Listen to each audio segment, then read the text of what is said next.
الله الرحمن الرحيم إذا هانتين بالدعوة يا الملك استود نجد دعونا إنسان تفاه الدنيا واحد كسر دواتان مركلة يولي ببرنامج كي آد كوحي صاحب بنا dhacdooyinka layaabka leh ee dunida iyo waliba telefishanka qaranka jamhuuriyadda Soomaaliland barnaamijkan daawadayaal sidaad uga barateen waxaan idinku soo deyn doonaa dhacdooyinka kala duwan ee ka dhaca dunida guudkeeda toddobaadkan xubnaha aad u xiiso badan ayaan barnaamijka daawadayaal idinku hayaa haddii aan hal iyo laba kamid xubnaha barnaamijkan idinku soo deyn doono aan idin soo hormariyo ayaa waxa ka mid noqon doona wiil sankiisa ku afuufaya biibilayaal aad u tiro badan waxa kaloon ku soo qaadan doonaa intaan barnaamijkan dhacdooyinka layaabka leh ee adduunka ku guda jirno laba nin oo kala sameeyay faayolinta ugu weyn dunida iyo waliba nin kale oo sameeyay isna qalinka ugu weyn dunida dhacdooyinkaas iyo waliba kuwa kale oo aad u xiiso badan ayaan barnaamijkeedii ku hayaa ee ku soo dhawaada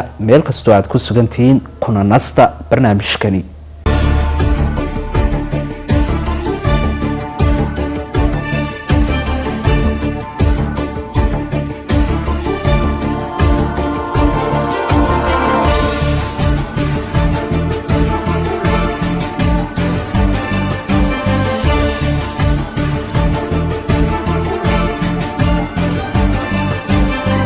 aan soo qabto dhacdada ugu horeysay iyo waliba barnaamijkeena dhacdooyinka layaabka leh iyo toddobaadkani waxaan ku soo qaadan doonaa wiil u dhashay wadankaasi Mareykanka laakiin dhacdadan ku soo bandhigaya wadankaasi Talyaaniga oo soo bandhigay dhacdo ah in uu sankiisa ku buufiyo naqaska sankiisa ka imanayana uu ku buuxiyo biibilayaal aad u badan haddaba wiilkan ayaa buugga World Genius Record waxa uu ka rabaa in uu sankiisa ku buufiyo biibilayaal gaaraya 20 xabo muddo 3 minute ah gudaheed bal wiilkani inay u suurto gasho ayaynu eegi doonaa isku daygana daawadayaasha waxaan uga digayaa inay isku dayaan iyagu dhacdooyinka noocan oo kala ah dhacdadana ila daawada Andrew waxa uu dhashay wadankaasi Mareykanka laakiinse dhacdadani waxa uu ku soo bandhigayaa wadankaasi Talyaaniga iyo waliba magaalada Roma isku daygiisa ayaa waxa uu yahay inuu biibile ku afuufo naqaska ka imanaya ama neefta ka imanaysa sankiisa waa dhacdo aad loola yaabo daawadayaasha waxaan uga digayaa inay isku dayaan dhacdooyinka ay halkan ka daawadaan haddaba wiilkan ayaa World Genius Record waxa uu ka rabaa muddo 3 minute ah gudaheed in uu ku buufiyo sankiisa biibilayaal gaaraya 20 xabo bal haddaba waxaynu eegi doonaa 3daasi minute ee loo qabtay wiilkan u dhashay wadankaasi Mareykanka in ay u suurta gasho inuu biibilayaashaasi ku buufiyo sankiisa iyo in kale Okay, Andrew, you set to go? Siamo in partenza. 3, 2, 1, go! Partire in questo momento, sempre il dritto a sinistra. Sì, ha 3 minuti di tempo, eh? Sì, 3 minuti. La difficoltà è anche nel legare velocemente il palloncino Certo. e poi gettarlo alle spalle. Vedi, ho perso un po' di tempo proprio nel legare. daawadayaal wali waxaad la socotaan inuu wado inuu sankiisa ku buufiyo biibilayaashani waa dhacdo aad loola yaabo bal aynu eegno gunaanadka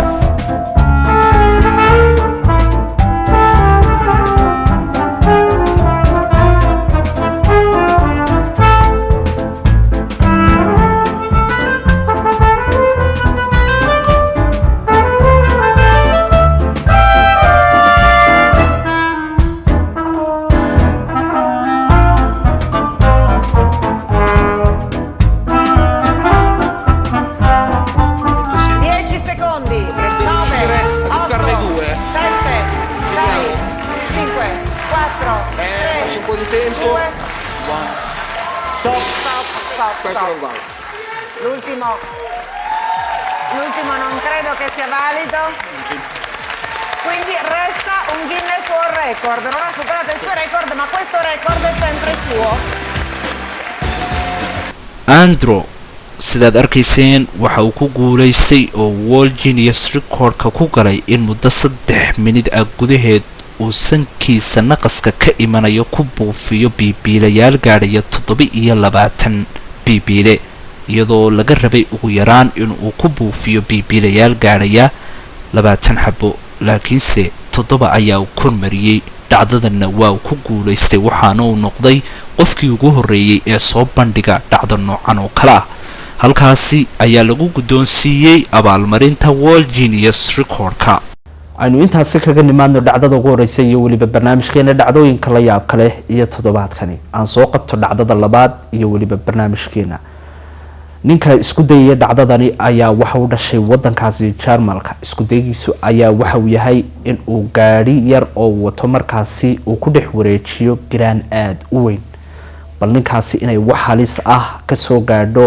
isku dayigiisaasi inuu ku guuleysto iyo in kale goobjoog baynu ahaan doonaa ee dhacdada labaad iyo barnaamijkeena dhacdooyinkana ila daawada dhacdadan oo daawadayaal iyaduna ka dhacday wadankaasi Jarmalka gaar ahaan magaalada Frankfurt ayaa ninkan u dhashay wadankaasi waxa uu ku soo bandhigayaa inuu gaadhigiisani uu ku kaxeeyo oo uu markaasi ku wareejiyo grantan weyn ee aad arkaysaan ee iyadu ka samaysan eberka amaba siirooga grantan ayaa qiyaasteedu amaba isku wareeg ahaan waxay dhantahay 79 centimeter haddaba ninkani bal inuu ku kaxeeyo gaadhigaasi ayaynu eegi doonaa oo uu ku dhex wareejiyo ee daawasho wanaagsan We're going for the Guinness World Record of the world's highest loop-the-loop driven by a car, and I'm eager to prove to everybody we can do it.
Breaking yet another Guinness World Record. This one is very special, the largest loop-the-loop ever driven in a car, and we done it in a production car here in Frankfurt, just ahead of the Frankfurt Motor Show. Fantastic location, mega pumped to break this record. It's an awesome one.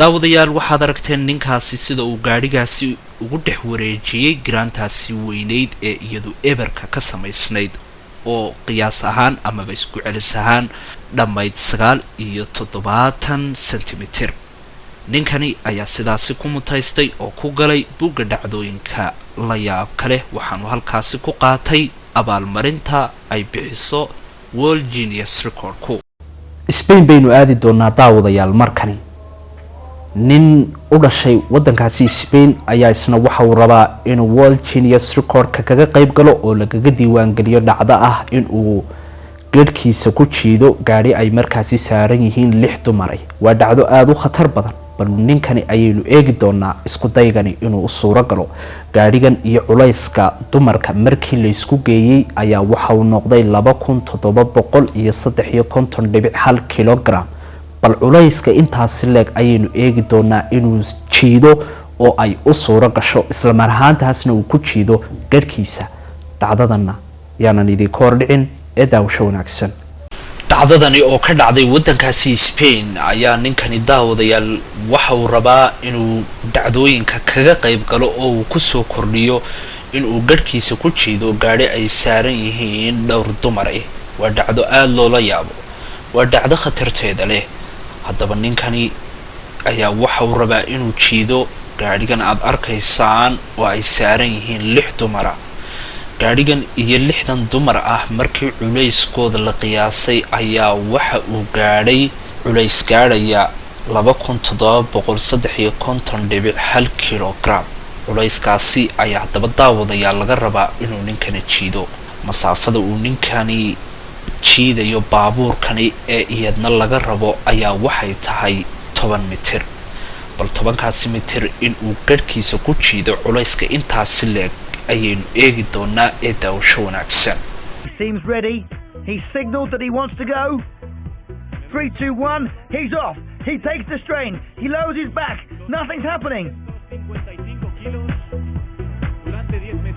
Oh my word, I'm in agony just watching him. Just look at the angle of his body. He must be leaning back about 45 degrees. This must be ripping his chin straight off his face, but he's gaining momentum. The train is moving. The girls are looking excited. I think he's going to explode. He's nearly there. A few more meters across the line, and yes, look at that. He's done it. He looks relieved. I'm certainly relieved, and the crowd are loving it. There you go, a new Guinness World Record holder. Quite literally by a whisker. And just look at the bird's eye view. Incredible, nearly 3,000 kilos. The strain of which is all taken on his beard. daawadayaal sidaad arkayseen ninkani waxa uu ku guuleystay oo World Guinness Record-ka ku galay inuu gadhkiisa ku jiido baabuurkan ay saarnaayeen 6 dumar ah ee culayskoodu dhammaa 2753.1 kilogram isagoo jiiday masaafo gaadhaysa 10 mitir. ninkaasi sidaas ayaa ku mutaystay abaalmarinta uu bixiyo buuga dhacdooyinka layaabka leh waxaanu kaga dhameeyay hibiladiisii ahaa in uu gaadho dhacdadani. aynu intaas kaga nimaadno dhacdadaasi daawadayaal si fiican ayaad u dhugateen ula socoteen sida uu ninkaasi garkiisa ugu jiiday gaadhigaasi ay 6 dumar ay saarnaayeen. aynu intaasi kaga soo gudubno Takahiro ayaa la yiraahdaa wiilka dhacdadan soo bandhigaya ee isku dayaya waxa uu dhashay wadankaasi indhayarta ee China. isku daydiisu waxa uu yahay inuu taayir qura ku wareejiyo baaskiilad muddo aad u dheer.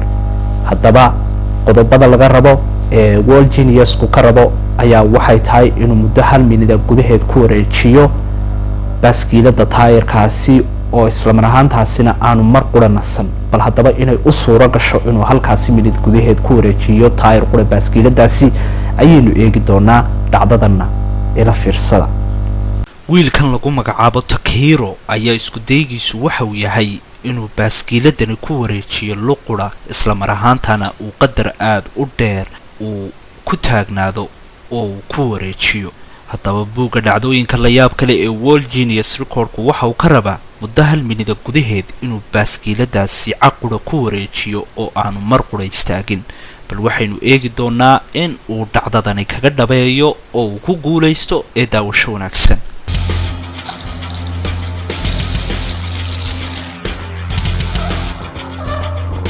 僕の技を見るとみんな単純に踊るですね。ですね、僕が練習で一番努力しているのは得意な部分を伸ばすところですね。僕だったらスピンが得意なので一番大好きなスピンを毎日練習してます。ですね。ですね、僕が練習で一番努力しているのは得意な部分を伸ばすところですね。僕だったらスピンが得意なので一番大好きなスピンを毎日練習してます。3回で新しいギネス世界記録達成となりました。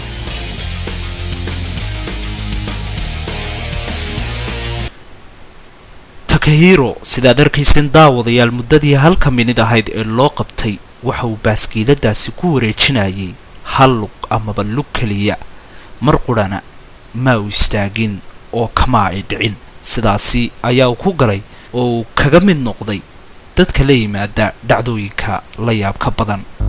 markan aynu aadno wadankaasi Hindiya iyo waliba magaalada Hyderabad nin u dhashay wadankaasi Hindiya ayaa World Guinness Record-ka waxa uu ku galay oo uu kaga mid noqday in uu sameeyay markaasi qalinka ugu weyn dunida.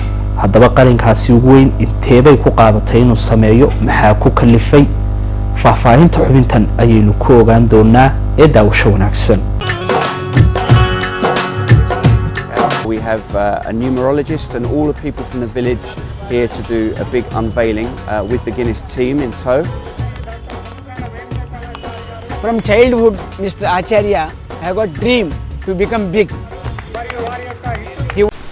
Acharya waxa uu dhashay wadankaasi Hindiya waxa uu buuga dhacdooyinka layaabka leh ee World Guinness Record-ka ku galay in uu sameeyo qalinka adduunka ugu weyn ninkani oo isagu curiyey in uu sameeyo qalinkan ayaa sheegay inay himiladiisa ahayd in uu sameeyo qalinka adduunka ugu weyn mar uu waxaa kaloo xusay in mar kasta oo hooyadii qalan siiso uu wax ku qoro oo wax ku barto uu jeclaan jiray in uu sameeyo qalin uu ku xasuusto hooyadii tana daawadayaal waa ta keentay maanta in uu sameeyo qalinkan ugu weyn dunida waxaana been ahayn daawadayaal in qof kasta oo la yimaadahan in uu mar uun ka gungaadhayo hankiisaasi taasina waa ta keentay in ninkani himiladii markii uu yaraa uu ku hamiyi jiray uu maanta ka gungaadho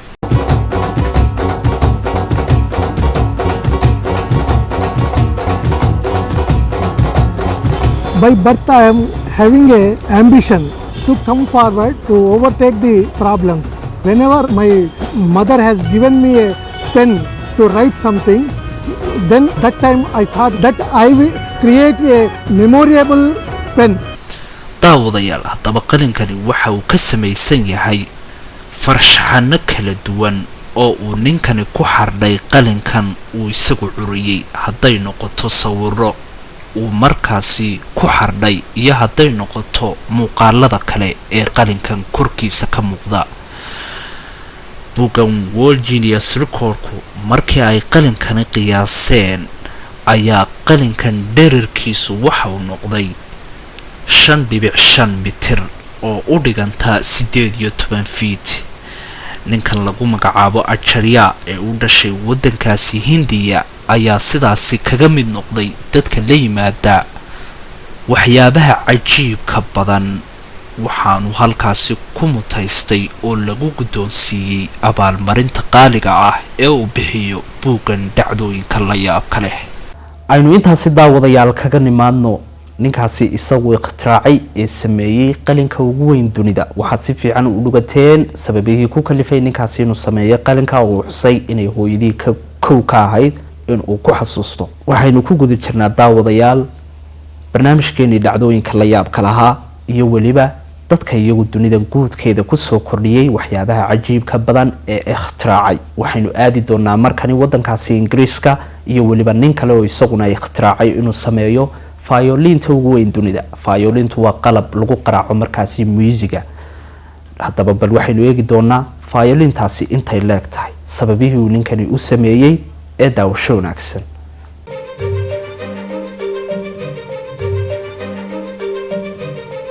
dhacdadana waxaynu ku soo qaadan doonaa ninkan aad arkaysaan oo daawadayaal lagu magacaabo Uduk Ridgeman ayaa wadankaasi Ingiriiska gaar ahaan caasimadiisa London waxa uu ku soo bandhigay qalab uu isagu sameeyay qalabkani ayaa ah violin ninkani waxa uu sameeyay violinta ugu weyn dunida qalabkan violinta ayaa waxa lagu tumaa amaba lagu garaacaa muusiga I'm a violin maker.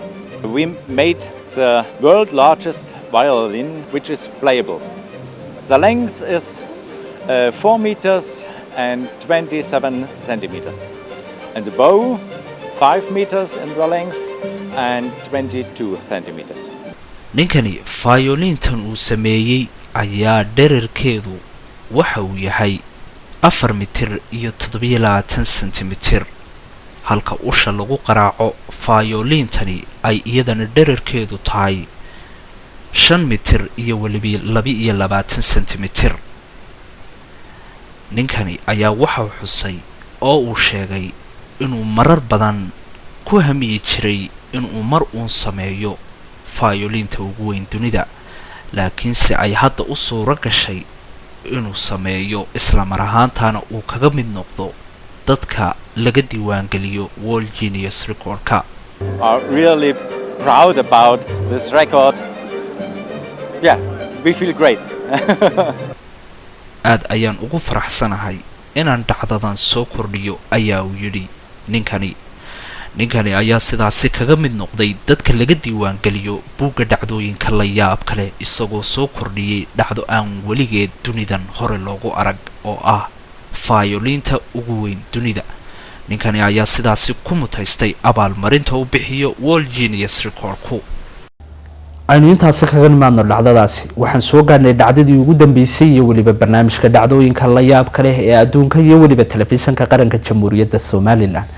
dhacdada ugu dambaysa waxaynu ku soo qaadan doonaa inuu dhashay wadankaasi Mareykanka ayaa isna buugga dhacdooyinka ku galay dhacdo ah in uu mindiyo ku tuuro qof bini aadam ah isagoo aan markaasi waxba yeelayn isla mar ahaantaasina garab marinaya oo ka ag jaraya. bal ninkaasi ayaynu eegi doonaa isku dayadiisu caynkay ahaayeen ee uu ku galay World Genius Recordka. dhacdadana daawadayaal ila daawada.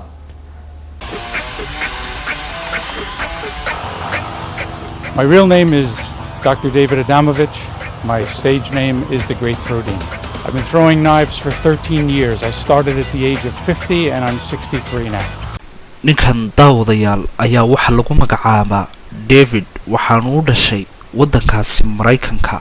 ninkani ayaa buugga dhacdooyinka la yaab kale ku galay inuu midiyo ku gano gabar meel soo taagan isagoo markaasi iyada ka jirayn ee hareer marinaya isla mar ahaantaasina aan waxba yeelayn. ninkani ayaa bilaabay inuu isku dayo dhacdadani amaba uu practice gareeyo ama uu naqtiimo 13 sano ka hor oo ku beegnayd konton jirkiisii. I'm in the Guinness World Records book for 3 records for the speed of my throwing.